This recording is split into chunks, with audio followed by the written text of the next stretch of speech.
성경이 말한다 Q&A 2부 신앙생활에 관한 여러 가지 질문과 대답 시리즈. 오늘의 질문은 11금을 꼭 드려야 하나요? 이런 질문에 대해서 우리 말씀으로 대답을 드리겠습니다. 마태복음 23장 23절 화 있을진저 외식하는 서기관과 바리새인들이여 너희가 박하와 회향과 근체의 11조를 드리되 율법에 더 중한 바 의와 인과 신은 버렸도다. 그러나 이것도 행하고 저것도 버리지 말아야 할지니라. 최근에 11금 제도는 구약시대에 주신 제도이고 신약시대 이후에는 11조를 드리지 않아도 된다는 주장이 유튜브에 널리 퍼져 있으며 이에 대한 논쟁이 벌어지고 있습니다. 어떤 이들은 말라기 3장 10절에 온전한 11조를 드리는 이들에게 복을 쌓을 것이 없도록 부어주시겠다는 말씀과 예수님이 부자는 천국에 들어가기가 낙타가 바늘귀로 들어가는 것처럼 어렵다는 말씀을 대칭으로 해서 하나님께서 복을 주어 부자 되게 하시면 천국에 못 들어가게 하시는 것이다 라는 논리를 펴면서 11조는 폐지되었다고 주장합니다. 참 여러 가지 사람들의 논리가 팽배해 있죠. 그러나 예수님의 말씀 속에는 11조를 철저히 드리는 것보다 더 중요한 의와 사랑과 믿음에 대해 강조하시면서 이것도 행하고 저것 곧 11조를 드리는 것도 버리지 말라고 하셨습니다.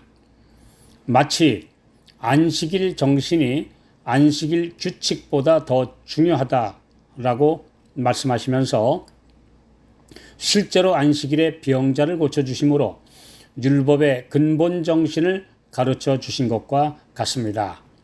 그렇게 하시면서 가장 중요한 것을 가르쳐 주셨지 그렇다고 해서 안식일이라고 하는 그 넷째 계명을 폐지하신 적이 결코 없습니다.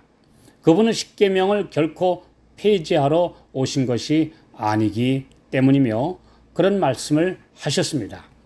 많은 사람들이 11조 제도는 이스라엘 자손들에게 주신 모세의 율법 속에 있는 것으로만 알고 있는데 그렇지 않습니다. 창세기 14장 18절로 20절에 멜기세덱은 하나님의 제사장이며 아브라함이 그가 얻은 것의 10분의 1을 멜기세덱에게 주었다고 기록되어 있습니다. 야곱도 정처 없는 방랑의 길에서 하나님께 서원하기를 창세기 28장 22절 하나님께서 내게 주신 모든 것에서 10분 1을 내가 반드시 하나님께 드리겠나이다 라고 하였습니다. 이를 통해서 11조 제도는 인류가 범죄하여 에덴에서 쫓겨난 이후부터 시작되었음을 알 수 있습니다. 시편 50편 12절 내가 가령 굶주려도 내게 이르지 않을 것은 세계와 거기 충만한 것이 내 것이미로다. 학개서 2장 8절 은도 내 것이요 금도 내 것이니라 만군의 여호와의 말이니라. 하나님께서 이런 제도를 사람에게 주신 것은 만물이 다 하나님의 것이며 사람은 그것을 잘 관리하는 청지기라는 사실을 늘 잊지 않도록 하시기 위해서입니다. 내가 가진 모든 것은 다 주님께로부터 받은 것이기에 10분의 1을 바치는 것이 아니라 10분의 9를 주신 것에 감사하라고 하신 말씀입니다. 우리의 수입 중에 10분의 1은 여호와께 거룩한 것입니다. 신약 성경은 안식일을 폐하지 않은 것과 마찬가지로 11조의 법도 폐하지 않았습니다. 왜냐하면 두 가지 모두 그 타당성이 확인되고 깊은 영적 중요성이 설명되었기 때문입니다. 안식일이 시간 속의 성소인 것처럼 우리의 재물 중에 구별된 부분으로 하나님의 것을 또한 그분에게 돌려드리는 것이 재물의 성소입니다. 아브라함이 행한 것처럼 우리는 모든 소유의 10분의 1과 얻은 모든 것의 10분의 1을 드려야 합니다. 충실한 11조는 주님의 몫입니다. 그것을 바치지 않는 것은 하나님의 것을 도둑질하는 것입니다. 모든 사람은 아낌없이 자원해서 기꺼이 11조와 헌물을 주의 창고에 드려야 합니다. 하나님의 것을 하나님께 드리는 것은 그분께 우리 자신을 드리는 것입니다. 어떤 사람들은 11조를 복받기 위해 드린다고 말하는데 그들이 생각하는 개념이 물질의 복에 한정되어 있는 경우가 많습니다. 그러나 11조를 드리는 사람의 정신은 그것이 마땅히 주님의 것이기 때문에 드리는 것이 옳은 정신입니다. 그분께서 약속하신 복은 우리에게 가장 좋은 것으로 가장 적당한 때에 주실 것입니다.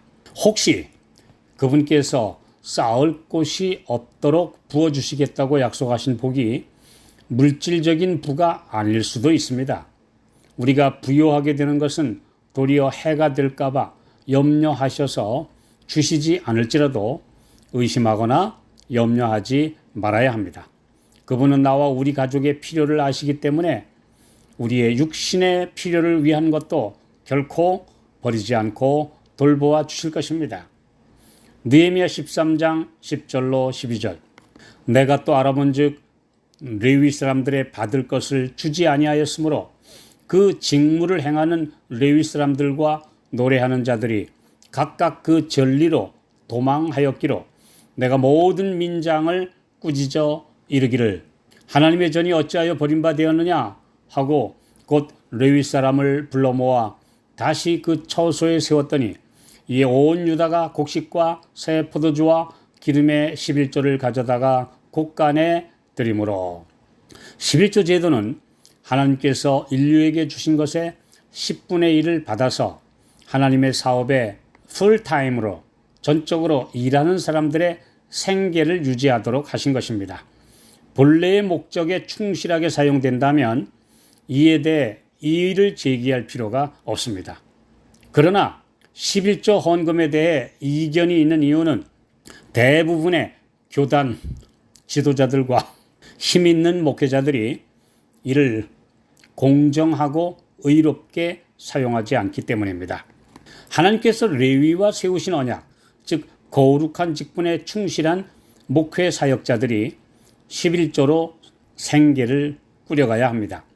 11조를 드리는 분들도 참 복음을 전하는 분들을 위해 드릴 때 기쁨과 보람을 느낄 것입니다. 고린도전서 9장 9절로 14절.